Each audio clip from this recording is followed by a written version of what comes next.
4 of the World Championship in Mexico City. And what a contrast to Monaco. From sea level to a power-sapping altitude of 7,000 feet. From sunny brightness and clean air to humid smog. And from extreme wealth to extreme poverty. Ayrton Senna and Alain Prost share top position in the Drivers' Championship with twice the points of Nigel Mansell and are even further ahead of the rest. Senna, winner of the last 2 Grand Prix, is Alain Prost's teammate, but no longer the Frenchman's friend.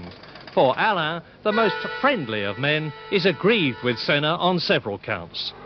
They first had words after last year's Portuguese Grand Prix, when Prost, making a determined effort to pass Senna's McLaren, was squeezed towards the pit wall at well over 150 miles an hour. And then there was this year's San Marino Grand Prix at Imola, where Alain and Ayrton had made a personal arrangement that the man who got away first would lead out of the first corner. In the event, Senna passed Prost, who was livid at what he regarded as a broken agreement. René Arnoux was Prost's problem at Monaco. René has been a winner for Renault and Ferrari, but now at 40, the oldest driver in Grand Prix, he's sadly just a has-been. At Monaco, he was getting in everybody's way, like Eddie Cheevers here. He cost Prost a possible win, and after the race was severely reprimanded by the stewards. A sad situation. But here in Mexico, there's good news for Onyx, who've qualified for the first time with Stefan Johansson at the wheel. And amazingly, after his horrific crash at Imola, Gerhard Berger is back for Ferrari.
So, after the Mexican Grand Prix was stopped on the second lap as a result of Nakajima going off, De Cesaris going off, Modena going off, it is being restarted for the full race distance of 69 laps, with Ivan Capelli, instead of starting from 4th on the grid, starting from the pit lane in Gugelmin's race car.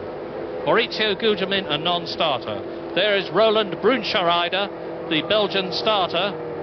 On the left is Ayrton Senna, on the right is Alain Prost. 69 laps. Senna led away last time. And again, another fine start by Nigel Mansell, who this time Prost has got away well. Patrese is away well, slightly ahead of Berger.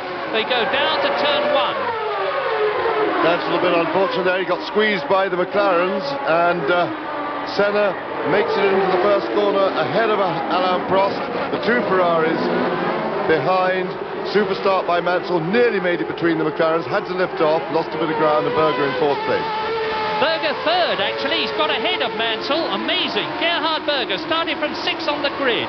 It's Senna, Prost, Berger, Mansell, Patrese, Boutsen and Alboreto. So Thierry Boutsen had a superb start. He's come up from 8th to 5th by the complex of corners, which leads out towards the tremendously fast 180-degree Peraltada turn. But this time Alain Prost has not got the disadvantage of having had to fight past Mansell. He's much closer to Senna than he was the first time. Mansell 4th, Patrese 5th, Boutsen is in 6th position, so the two V10 Renault-powered Williams are well up. So is Michele Alboreto in the new Tyrrell 018. They're coming down to complete the first lap, and look how close Prost is. I say again that Prost has got 4 C-compound Goodyear tyres on his car, which are softer than Senna, who's got B's on the left and C's on the right. That should give Prost a benefit in terms of grip. So there is Patrese, Boutsen, Alboreto is 7th, Warwick is 8th, Nannini is in 9th position, and Prost is right up on the gearbox of Ayrton Senna. Prost won last year, he means to win again and really take the lead in the World Championship. They're tying at the moment, Senna and Prost. Yes, and as you rightly say, Murray, Prost has taken that. Looks like one of the Dalaras weaving about on the very slippery, dusty stuff. And that was Alex Caffey, so he's gone wide, but he's back rejoining the race. Now, Prost has taken the gamble of running marginally softer tyre setup than Ayrton Senna. That gives him, of course, more immediate grip but less durability, and he'll have greater wear on the left-hand side of his car, the side that does most of the work. And what Prost, I would think, will want to do, if he's pressing Senna as hard as this, I would suspect that he'd like to get past Senna early in the race and try and build a lead using the advantage of the softer compound tyres, the grippier tyres, while they last, and hope to build a big enough lead on Senna to be able to then nurse them to the end of the race, when probably Senna will have the advantage will return to him because he's running the harder compound on the left-hand side of his car.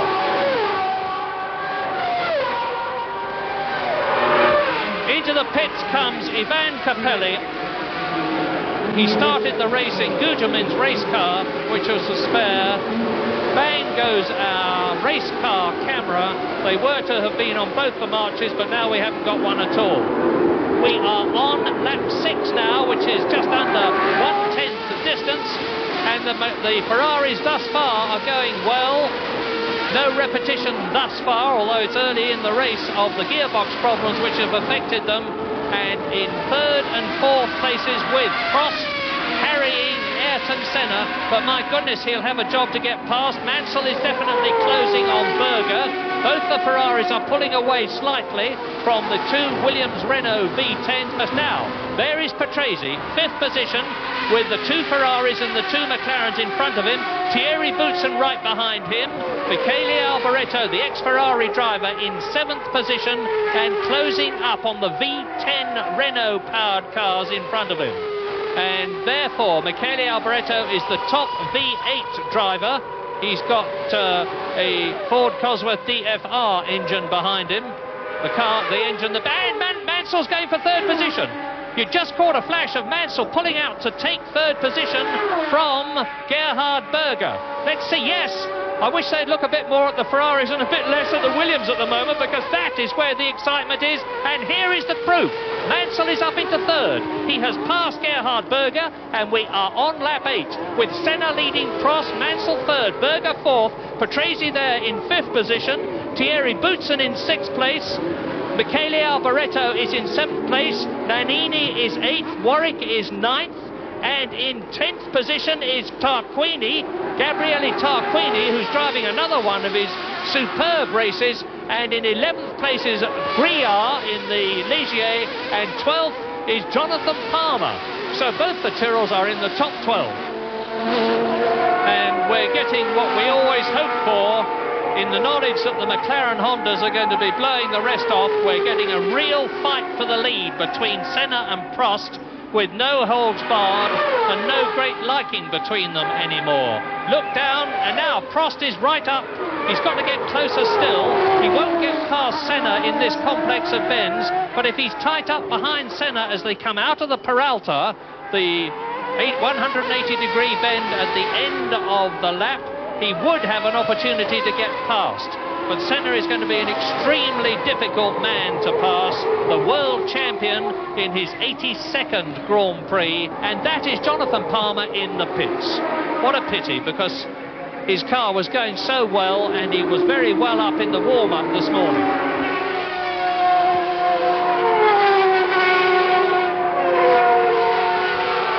And I think Prost is in some sort of trouble.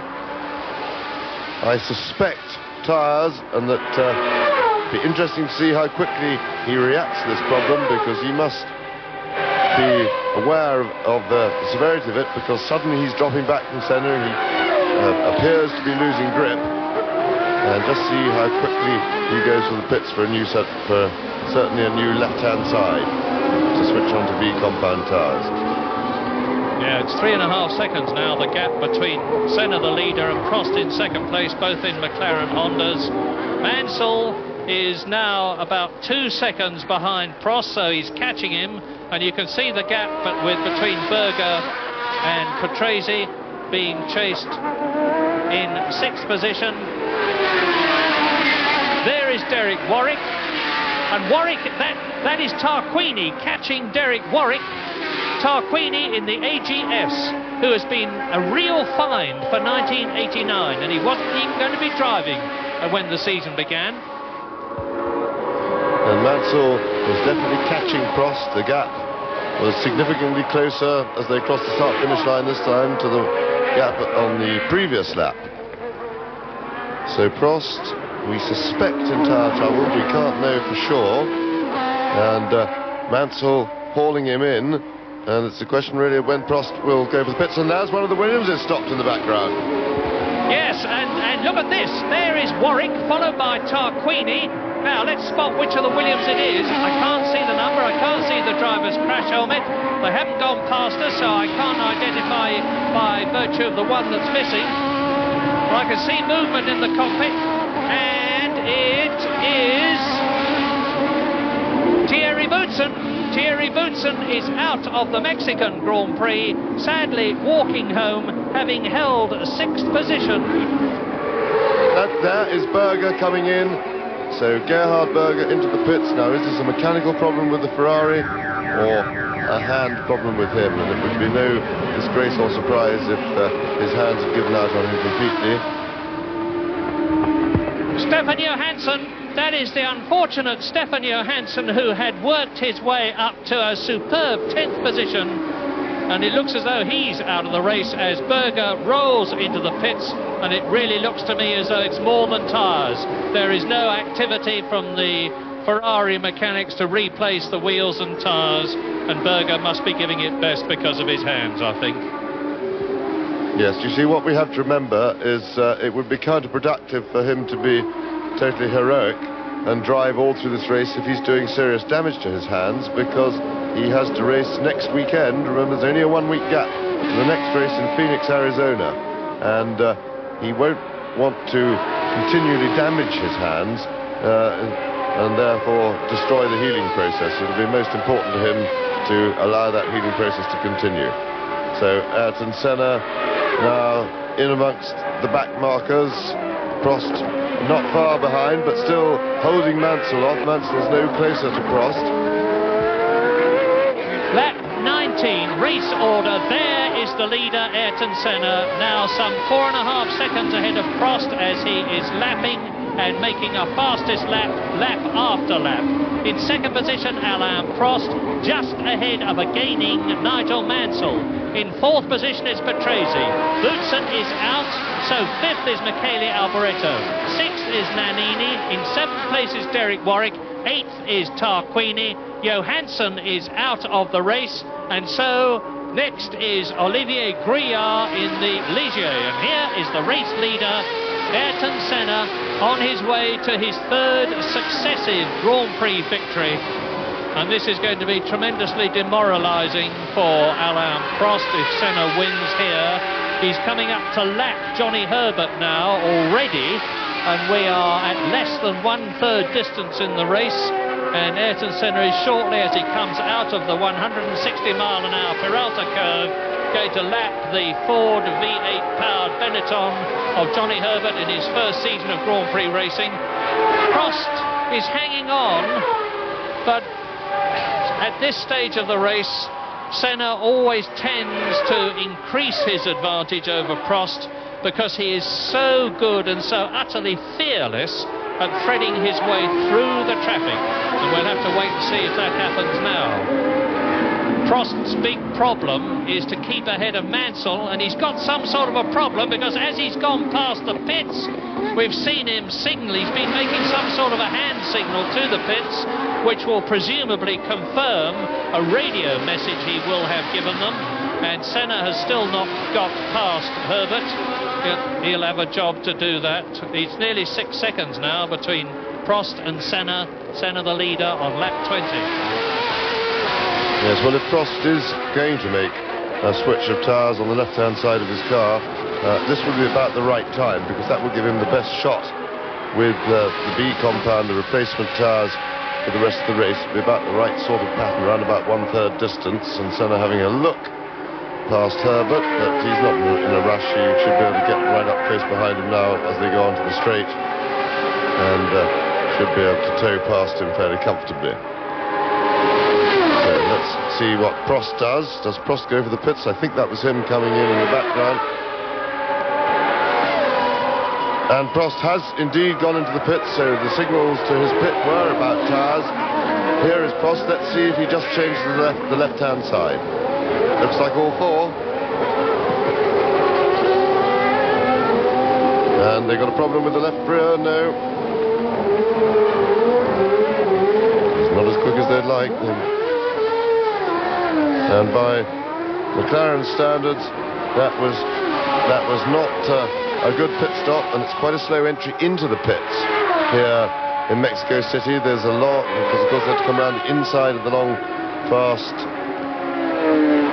corner, the Peraltada corner, onto the straight, and that means that they lose probably more time than at most tracks with their entering and exiting the pits. And he rejoined in 7th place behind Alessandro Nannini, who had moved up a place, obviously. There is the Italian in the Benetton. There is Prost, and 14.24 seconds is a very slow pit stop. No doubt one of the McLaren mechanics will come up to me after the race and explain exactly why it was slow, but I have to recall that it was. Normally you reckon to see one in about 9 seconds these days. So Prost lost about 5 seconds that he needn't have lost, ideally, at that pit stop. And the question now is, has Prost made an inspired decision to come in, knowing that Senna will have to, or was he wrong in choosing to put on the 4C soft compound tyres? Because Senna has got hard compound tyres on the left-hand side of his car, which are the ones that take the action here, and he could well go through the race. Well, I think one has to say that it was a wrong decision by Prost, as it has appeared, bearing in mind, of course, that these decisions are always very marginal, but I suspect Prost was keen to do something different to Senna, because he is in a state of quite taut emotions beating Senna, and he's beginning to cut the straws, so maybe his judgment wasn't quite as cool and objective as it normally is about his choice of tyres. And if we suddenly see him fly and Senna have to come in, one is going to have to say that might look like an inspired decision, but it would be a luck out, because basically he's made the wrong choice. However, he's got fresh bees probably on the left-hand side of his car right now, and it may just be that, and there is a chance he will get lucky and have the better grip late in the race. But he's got a lot of work to do. He's got 5 cars between him and Senna that he's got to deal with for a start off, and it's a real uphill struggle. Well, you're watching, or you were watching, yes, here he is, Nelson Piquet chasing the Dallara. And Nelson Piquet, who started 26th in the race, is now 15th, partly as a result of other people going out, partly as a result of having got the car much better set up this morning, because he was 12th fastest in the half-hour warm-up period this morning, and he's clawing his way through the field. There is Prost. Prost goes past Nannini's Benetton. So that's 1 down, and that puts Alain Prost up into 5th place. Yes, correct. Senna leads, Mansell second, Patrese is third, Alboreto is fourth, Prost is fifth, Nannini is sixth, Warwick is seventh, Tarquini is eighth. In ninth position, it is Grouillard. In 10th place, it is Giva, number 10. And in 11th place, Martin Brundle. And you just saw him going through in the Brabham there. His teammate Modena has disappeared. There is race leader Senna on his 27th lap now. And he's got a comfortable enough cushion to be able to control things from the front as he threads through the traffic. He's pulling away from Mansell in the background there. The gap is 6.7 seconds now. Much closer, frankly, than I expected it to be. And thank heavens the Ferrari is thus far proving to be reliable. Yes, absolutely. And it is heartening to see that Mansell and the Ferrari can, at least at this stage, give Senna very much a run for his money, and this augurs well for the rest of the season. The Ferraris gave us a pleasant surprise at the start of the season in Brazil, because in the pre-season testing, McLarens had swept all before them as far as their speed was concerned, their relative speed to the other cars, and then Ferrari, who'd looked right out of it, turned up in Brazil, were almost competitive with McLaren, and Mansell, I'm sure, quite a lot down to him for his stirring efforts at the wheel, are at least giving McLarens a run for their money. And that's Prost really throwing the McLaren about. He's on tyres which he knows will go the full distance now, no matter what sort of treatment he gives them. And he's flying. He's the fastest man on the circuit. He's gaining on Michele Alboreto. Certainly, and certainly Prost will fancy his chances, and this looks like Prost going for the pits again. And that is a blow for Alain Prost, because I was saying he would certainly have his sights set on third place in this race, and he was holding Ayrton Senna. He wasn't catching him, but he was certainly catching the others between, other than Mansell, of course, who's doing a stirring job holding Senna some 8 seconds back, and more tyres for Prost. So I think that they got a problem with the right front, and that was very poor work by the mechanics. I think they had the gun reversed in the wrong direction when they put it on, or certainly there was confusion there over the air hammer, and Prost rejoins in 8th place, but he won't be very pleased with that, and I don't think he'll be very pleased with the way he's organised his choice of tyres.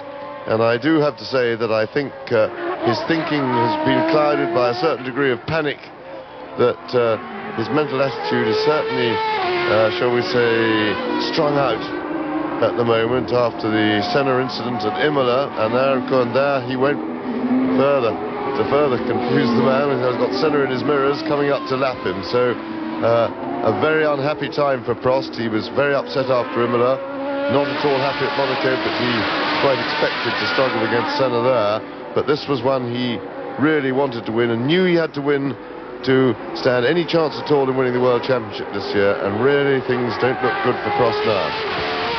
And incidentally, Nigel Mansell has, we saw just now, he put up a new fastest lap and was the quickest man on the circuit, and he has in fact taken a couple of seconds out of Senna's lead. The gap is now down to 10 seconds, and if Nigel can sustain this, he is in with a chance of mounting a challenge on Ayrton Senna. He has, of course, got Prost to contend with as well, who I'm quite sure, despite the personality difficulties between Prost and Senna, will still do the right thing by his teammate and help protect his rear from Mansell, should Mansell... And Mansell in trouble, and that looks horribly like a blow-up to me, but it may just be... And that looked like the breather pipe, and it looks to me like there's a problem inside the engine, unless it's just pressurizing, because that was... The smoke certainly seemed to be coming from the breather pipe, whether that's the engine or gearbox breather, I don't know, but it certainly doesn't look in 100% fitness, and it looks to be getting worse. So I have to say that this looks very much like the end of the day's work for Mansell, but like a proper professional, he will ignore the smoke and the rattles and continue until the car grinds to a halt, completely blown up. You don't switch off just because something might be wrong, just in case. the car, of course, will stagger on to the end of the race. But I'm afraid that looks terminal to me. Yeah, I seem to remember Berger last year, I think it was here in Mexico actually, similarly smoking, and it turned out to be just oil dropping onto the exhaust pipe. But let's hope that Nigel Mansell, for the sake of the others, and I notice the oil now seems to have stopped, is not laying oil on the circuit.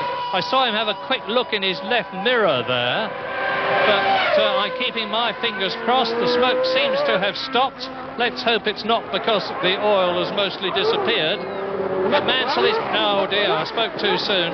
And he's slowing right down.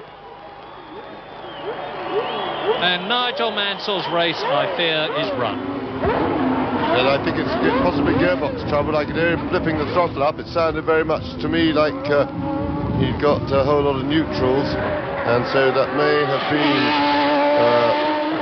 a mechanical problem that Ferrari thought they'd sorted out.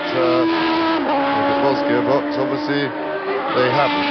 But it did sound, as I heard him just blipping the throttle then, it sounded to me like he couldn't get any gears, and it was so that would make it seem that it was probably the gearbox breather, oil breather, that was doing it. Now, back to Ayrton Senna leading the race. Remember, a lap ahead of teammate Alain Prost, who has, of course, made 2 tyre stops already. And I think maybe his judgment was a bit clouded by the pressure set under which Senna is putting him, because, of course, it's easy to be correct with hindsight on a matter of tyres. They are very difficult, but I feel there was a little bit of gamble and desperation in Prost's choice of tyres, and certainly whether there was or there wasn't, whatever it was, it hasn't paid off, and he's having a pretty unhappy race. He's a man who's already fairly demoralised about the situation in the team. He's unsure of his future. He's having difficulties deciding what to do, and today will not help his overall confidence and decision-making process. And there is Patrese in second position. Now, where is Alboreto? We should see him shortly. If he's only 4 seconds behind Patrese, there he is. You saw the blue flash of the Tyrrell, and Patrese is really forcing the Williams Renault. He will know from radio messages and pit signals that he's fighting for second position. His Williams under tray grounding and striking sparks as he comes out of the 180-degree, 160-mile-an-hour Peralta turn, and that graphic shows you the position, just about 4 or 5 seconds between Patrese and Alboreto. A long gap between Alboreto and Nannini, and Prost, of course, has been lapped in 5th position, as has Tarquini in 6th place. 10 laps to go, and if they finish where they are now, there's the running order. Number 1 is Ayrton Senna, number 6 is Patrese, number 4 in 3rd position is Alboreto, 19 is Nannini, number 2 is Prost, 40 is Tarquini, 10 is Chiva, 26 is Grouillard, and 7th is Brundle, and those are the first 8 places. And if they finish where they are now, Ayrton Senna is going to lead Alain Prost in the World Championship by 7 points. They started equal after Monaco with 18 points each in the World Championship. Senna will have 27 at the end of this race if he wins it. Prost will have 20 for his 5th position. I can't see him finishing any higher, because Alain Prost is a long way now behind Nannini, who is in 4th place. Things look pretty static with 10 laps to go. Senna leading Patrese by 38 seconds. Patrese second, 7 seconds ahead of Alboreto. 3rd, who is a long way ahead of Nannini. 4th. 5th is Prost, who has just unlapped himself, as you've seen. Tarquini is 6th and lapped. Chiva is 7th and, of course, lapped. And then it's Grouillard in 8th position. Brundle and Modena 9th and 10th, and Nelson Piquet in 11th position, number 11. That's the race leader. Johnny Herbert is still running after his long stop. He's in 15th position. He's last. Derek Warwick retired a long time ago. Jonathan Palmer retired a long time ago. You saw Nigel Mansell retiring recently from a fine second place in the Ferrari. 2 British drivers left in the race then. Johnny Herbert. And there is the order again. Senna, Patrese, Alboreto, Nannini, Prost, Tarquini, Cheever, Grouillard and Brundle. Martin Brundle, the second of the 2 British drivers.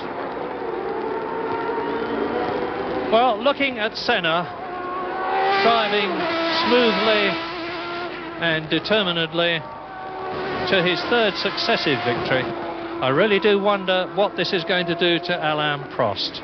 He's won 35 Grand Prix, he's at a crossroads of his career. The only time he's beaten Senna this year was in Brazil, when Senna, you will recall, was taken out at the first corner after coming together with Gerhard Berger, but still drove through to finish 11th. And now Ayrton Senna is on his last, almost certainly victorious lap here at Mexico.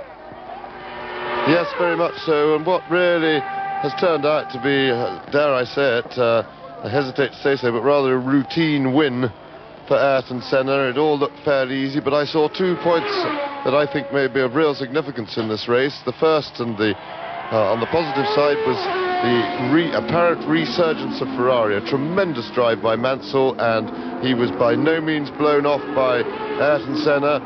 He was holding that gap and was only some 6 or 7 seconds behind Senna for an awful lot of the race, for 2/3 of the race, and that bodes very well for the future, and particularly with Berger back to full fitness. And the other thing, sadly, on the debit side, I think we may be looking at the demise of Alain Prost. He was very demoralised before this race. He knew that although he has points in the championship, the real score, the effective score, is 3-0 to Senna. 3 wins, and Prost has had none this year. And he certainly knew that this was essential that he should win this race.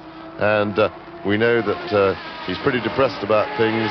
He's considering his future, and I would think today may have seen him, may have speeded the decision to retire on its way.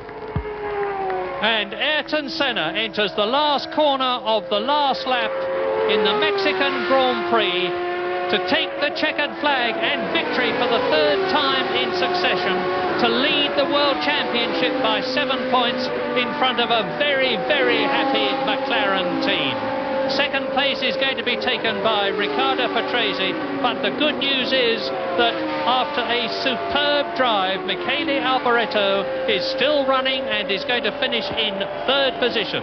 But it's been Ayrton Senna's race all the way, and it would seem to me that we are looking now at the man who's going to be world champion in 1989 as he was world champion in 1988. A magnificent drive.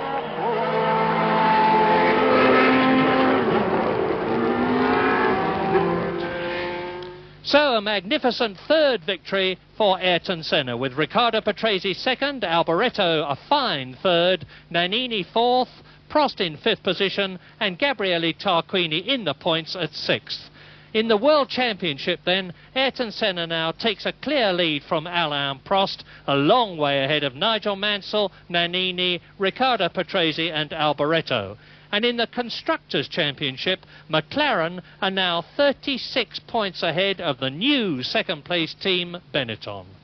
And now, the 1989 Grand Prix competition to celebrate the 25th running of a Grand Prix at Silverstone.